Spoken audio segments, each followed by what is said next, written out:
This past weekend, I played in a scramble at my local club.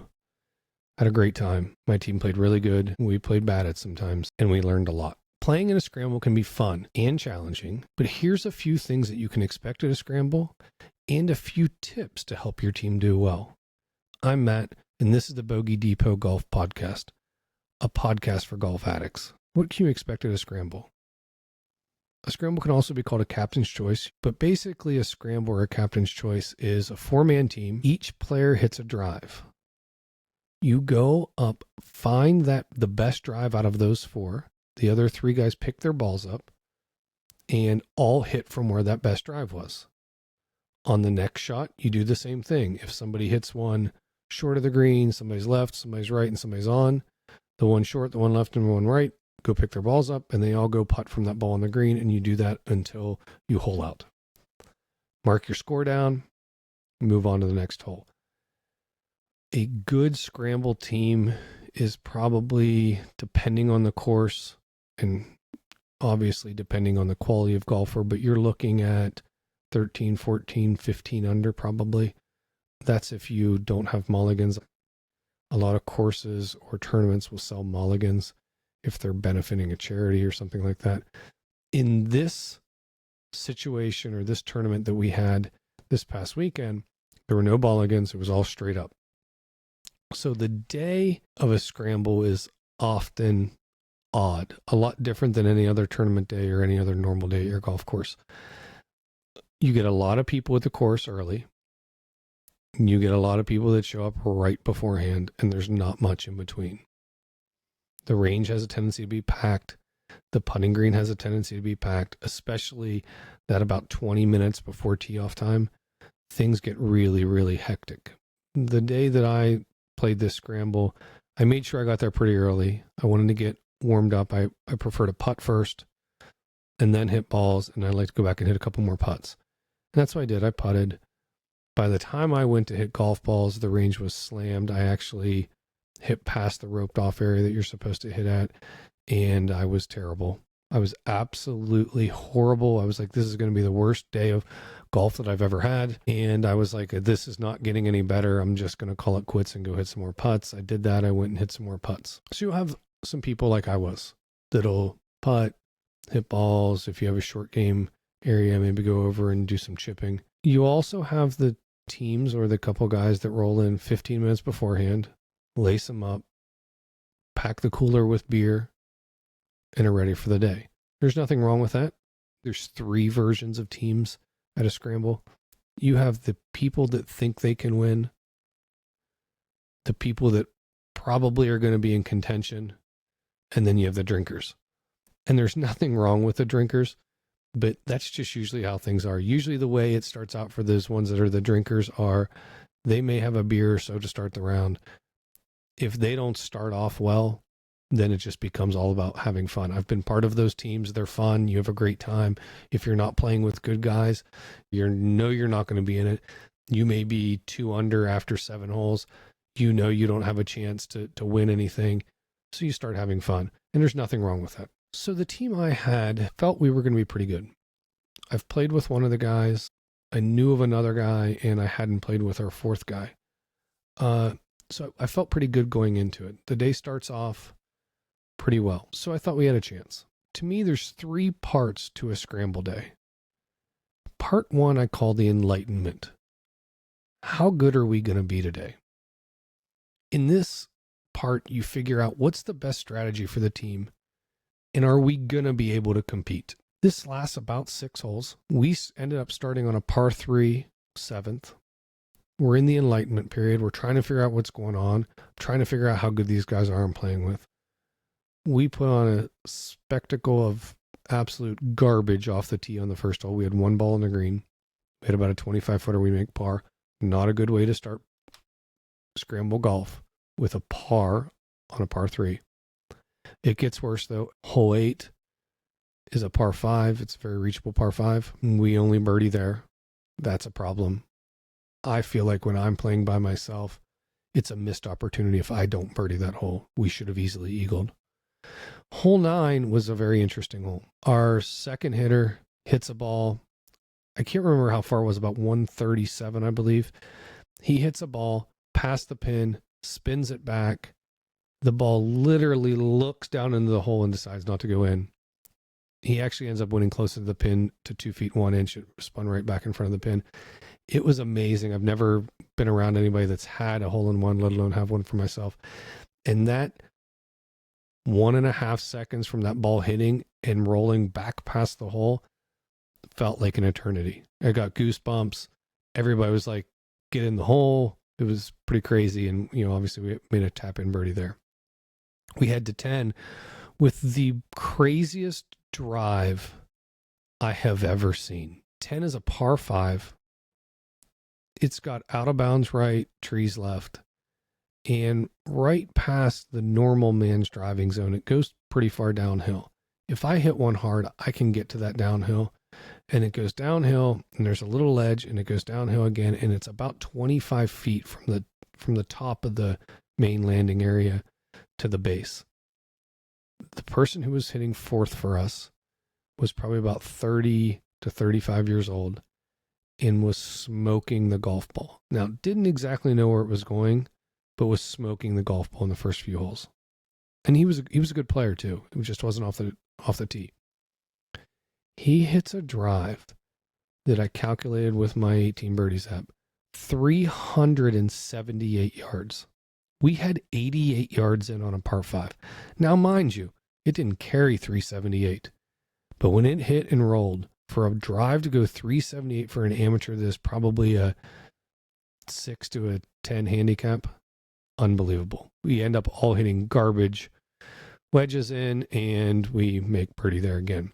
On 11, I finally decided to show up and play some golf and contribute to the team a little bit. I hit a really good drive. I hit a really good approach shot. I actually hit our closest putt. I slightly missed it. It was one of those, had to be perfect speed, perfect line, or it wasn't going to go in. It was kind of an uphill, pretty big bender. And we end up making par there. That is the second toughest hole on the golf course. And you could easily argue the toughest hole on the golf course. So on the 12th hole, we end up making birdie. I make a long putt. Like I said, I finally decided to show up. And we're kind of through the Enlightenment period, and we're heading into the Awakening period, where you know who should be hitting first. You know what a good order off the tee or the fairway or the green is. You should have your order set here, because when you have your order set here, people know their role and they just play better. The Awakening happens, and we're still not really in it yet. We hit a ball on 13, which is a par 3 to 25 feet. That's never going to win. On 14, it's a par 5. We don't eagle. 15's just as bad. The Awakening right now is telling us that we're done. This is over. Well, just before the Awakening ends, we decide to show up. Now, you should know by the end of the Awakening if you're in it or not. And we do figure if we can birdie out, we can shoot 14 under. We don't start with the good ball on 16. We end up parring again. 17, though, we run a long birdie putt in.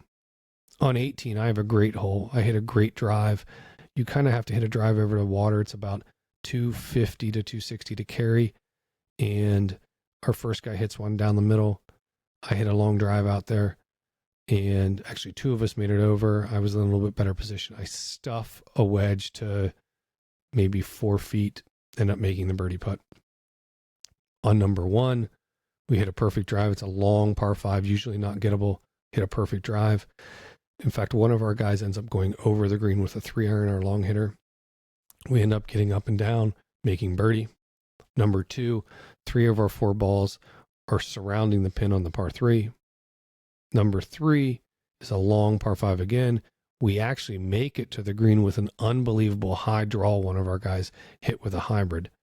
We're 25 feet. We have an eagle putt. We don't make it. We birdie again. Number 4 was rough. Nobody was in the fairway. We were scattered all over the place, but thank goodness our long drive hit one long and left. We leave ourselves super short-sighted. Would you believe, super short-sighted in the rough? Would you believe 2 of us hit chips to within like 5 feet? I hit mine to like 5 feet, and the guy comes up behind me and hits it to like 4 feet. If I was playing by myself, I'd have just been happy to be on the green. So we are making a birdie on 4. We head to 5, which is our 17th hole. 5 is a big dog leg around some water. Our long driver takes it over the water, hits it about 312. Zoyzog fairways, the ball doesn't roll out, hits and stops. We have like 53 yards of the pin. I actually hit a horrible, just terrible chip on the 5th and the 6th hole, or 17th and 18th hole of the day. I hit a terrible chip. One of our guys hits it up there, makes the putt. 6, kind of the same thing happens. Guy hits a really long drive, not quite as far. It's uphill. We chip up, make the birdie putt. We finish at 13. We really got our groove going. We really were figuring it out. And normally I would tell you that when you get to about your 14th hole, I call that the rising. Well, this tournament was a little different. This tournament, everybody was split into 4 groups. And if you won your group, you got to go into a 3-hole knockout playoff that was alternate shot. And you couldn't change your order. You went 1, 2, 3, 4, 1, 2, 3, 4. It didn't matter who teed off. So we go in. It starts on the par 5 14th. There's about 50 to 60 people around. It was really cool. Our first guy hits a drive out there, hits it really well. The long hitter and I have a discussion about who should hit next. I told him that my long irons weren't doing well. It was probably 5 iron in for me. And he was hitting his long irons well, and I was feeling really good about my putter. And I said, just get me on the green and give me a roll at it. He pulls it left. We have about 40 feet in. I have a conversation with kind of our team captain. I said, what do you want me to do? I feel really good about the putter in my hands right now. I said, but 35 feet, I'm going to be honest, this is not the world's most makeable putt, but I'd like to give it a roll. And he's like, I yip 2-footers. He's like, let me putt it. I'm like, okay. He leaves it about 7 feet short. I end up having a slightly uphill, straight as narrow putt, bang it in the back of the cup. One of the groups behind us ends up hitting it out of play. We make the only birdie, by the way. One of the groups behind us, not out of play, but they hit it into the long stuff. They chip out. They end up making bogey.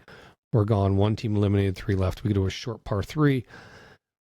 The person who drove on the first hole, he ends up having to drive again because we had went through our 4 with our birdie.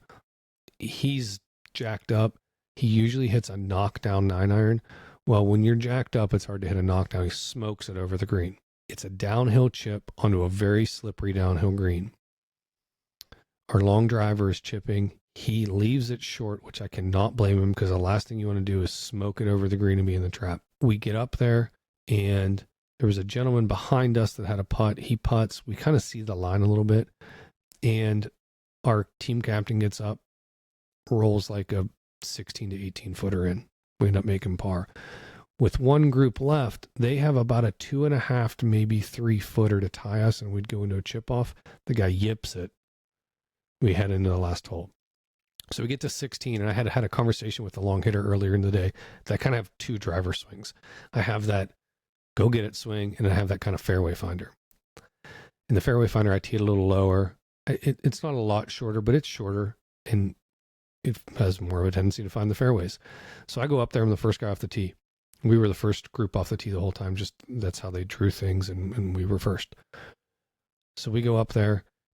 I go up there, and the crowd's died down to about 35 to 40 people. This hole is usually not kind to me with a driver. It just doesn't suit my eye well. I can hit it far over a fairway bunker, but there's tall stuff right, tall stuff left. Well, I go up, hit a great drive right down the middle. I take about 4 steps backwards. My cart mate looks at me and says, fairway finder, huh? I'm like, damn right. I teed that thing low and hit it out into the fairway. We end up hitting an approach shot to about 40 feet. Our long driver gets up to hit his putt, and we just need something close. And damn, if he doesn't hit a putt, gets about halfway there, somebody from the crowd yells out, get in the hole. And he leaves it about 2 inches on the low side with just an unbelievable putt. We tap in. Actually, we don't even have to tap in. They give it to us. We make our par. They have about 12-footer uphill slight right to left break, just a real slight right to left break. to win, have a birdie. Guy gets up, smokes it, hits right in the back of the cup. He hit the putt so hard, it hits the back of the cup and deflects like 2.5 feet away from the cup. We give him the putt. We go into a chip off. In the chip off, they put us you have to nominate one person. We nominate a guy who, I didn't know this at the time, is historically not a good chipper of the golf ball, but was chipping really well that day. And he loses the coin flip. He has to hit first. Hits his chip. It's a downhill lie in thick rough to a green that slightly runs away from you. He hits it about 14 feet, hit a little below the hole, came down the hole, or came off the bank, and it was a fine chip. It was a tough lie. You couldn't place it. You had to drop it. It was, for what it was actually a pretty good chip. The next guy gets up. He's actually the guy that rammed one through the into the back of the cup and bounced out. And he comes up and he looks like a pretty good golfer. And he hits a really good looking chip. Better speed than our guy hit, but he hits it further right. It takes more of the slope, goes to about 18 feet. They don't even have to walk it off. Everybody agrees that our team won and we end up winning. So that's kind of how the day worked out, which was pretty awesome. So what can you learn from this? Well, the first thing I say is set a lineup early and stick to it. We didn't do that. I think that cost us a lot until we kind of sorted things out.